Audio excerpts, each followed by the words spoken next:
Welcome back student on our YouTube channel. Today we are going to do poem Father Returning Home. Which poem? Father Returning Home. This poem is written by poet Dilip Chitre 1938 to 2009. ये इनका birth है, ये इनका death है. ठीक है, death year कौन सा है? 2009 और birth year 1938. Was a celebrated bilingual poet and translator with a remarkable works in Marathi and English. His versatile creativity extended to painting, filmmaking, and his notable contribution as a magazine columnist.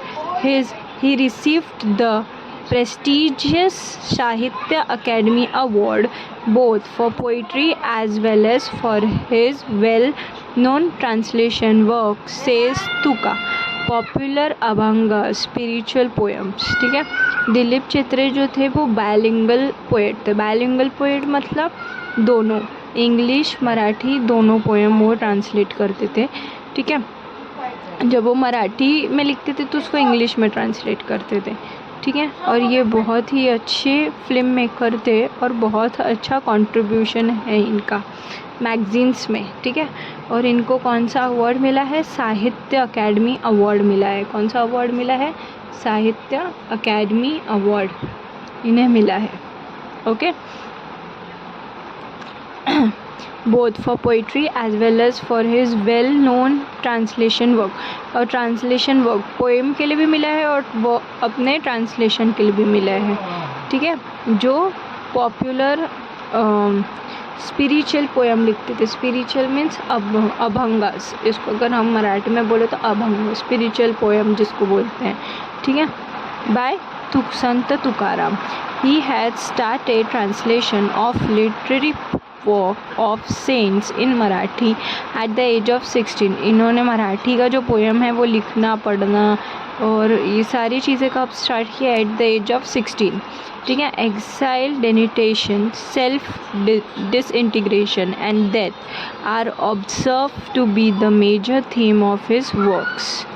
ठीक है, इनका जो dedication था काम के लिए वो सारी चीज़ें बहुत ही डिफरेंट लेवल की थी. ठीक है, अभी पोएम के बारे में देखते हैं क्या है इस पोएम में. The poem is taken from travelling in the cage. It draws a portrait of some commuters. It depicts his dull, monotonous, exhausting and equally pitiable daily routine. It describes a forced alienation at home which is reflected through the stale food and lack of sharing. His children refuses to share their joys and sorrows with a hardworking father who has a result in forced to retire into solitude. This very painful loneliness is a symbol of man's isolation from the materialistic man-made world. Okay, तो यहाँ पे क्या बोलते हैं कि ये जो poem है एक फादर के लिए लिखा गया है और दूसरी चीज़ अब इन्होंने दिलीप चित्रे ने जो है वो अपने फादर के लिए लिखा गया है.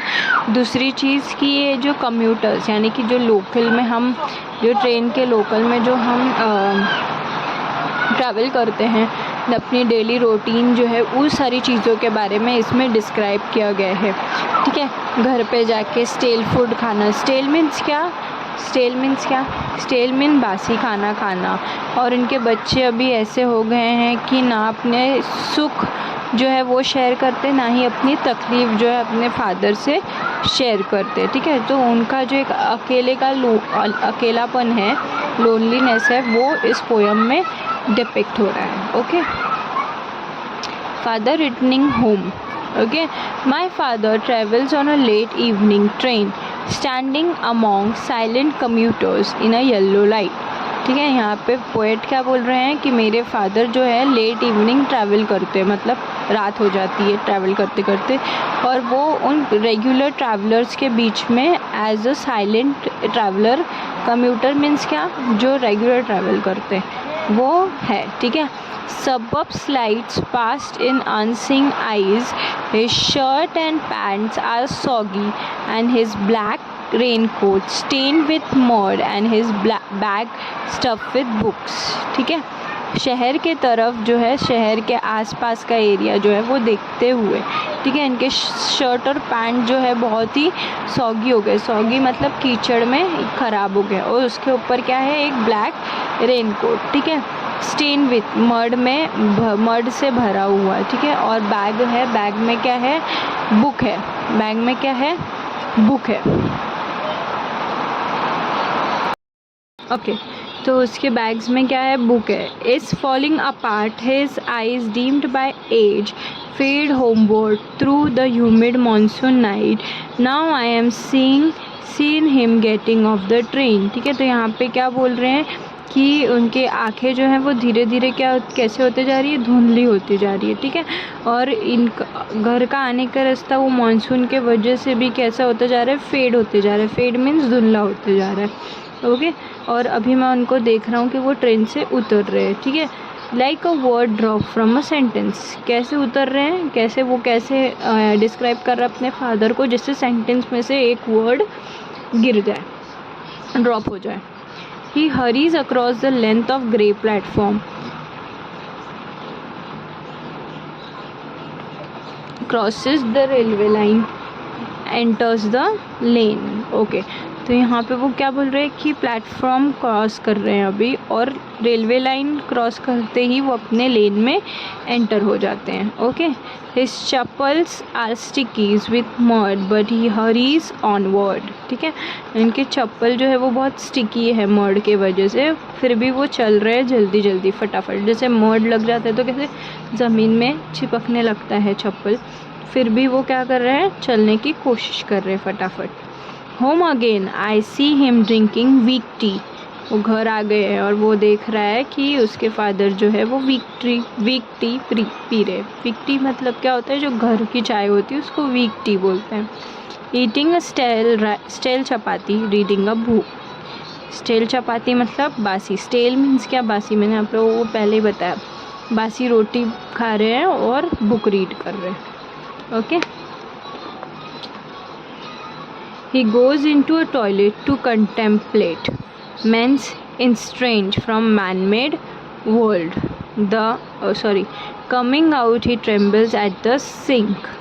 Okay, फिर ये बाथरूम में जाते हैं फ्रेश होने के लिए. ठीक है, और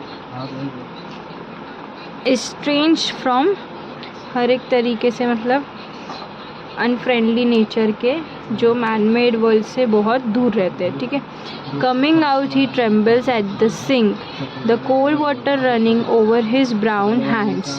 ठीक है, पानी का जो बहाव है, पानी का जो है वो उनके हाथ पे दिख रहा है. ठीक है, a few droplets clings to greying hair on his wrist. ठीक है, पानी की कुछ बूंद जो है उनके जो हाथ के जो बाल होते हैं, ग्रे हेयर है, उसमें रह गई है. ठीक है, ही swollen children have often refused to share jokes and secret with him. ठीक है, इनके जो ज़िद्दी बच्चे, swollen मीन बैड टेम्पर्ड, ज़िद्दी बच्चे जो होते हैं, वो बच्चे जो है अब उनके साथ जोक शेयर नहीं करते, उनसे सीक्रेट शेयर नहीं करते. ठीक है, he will now go to sleep. Listen to the static on a radio dreaming. ठीक है, अभी ये सोने जा रहे हैं. ठीक है, क्या सोने जा रहे हैं और रेडियो सुनते जा रहे हैं. स्टैटिक रेडियो मतलब अनक्लियर वॉइस में जो रेडियो होता है वो जो है वो सुनेंगे अभी. ठीक है, of his ancestor and grandchildren thinking of nomads entering a subcontinent through a narrow pass.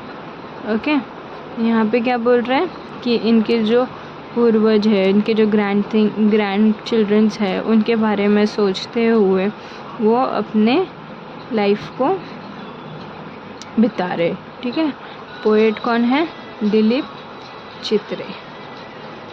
I hope आपको ये पोएम अच्छी लगी तो मेरी इस वीडियो को लाइक करें, शेयर करें, चैनल को सब्सक्राइब करें. Till then keep learning, happy learning, bye.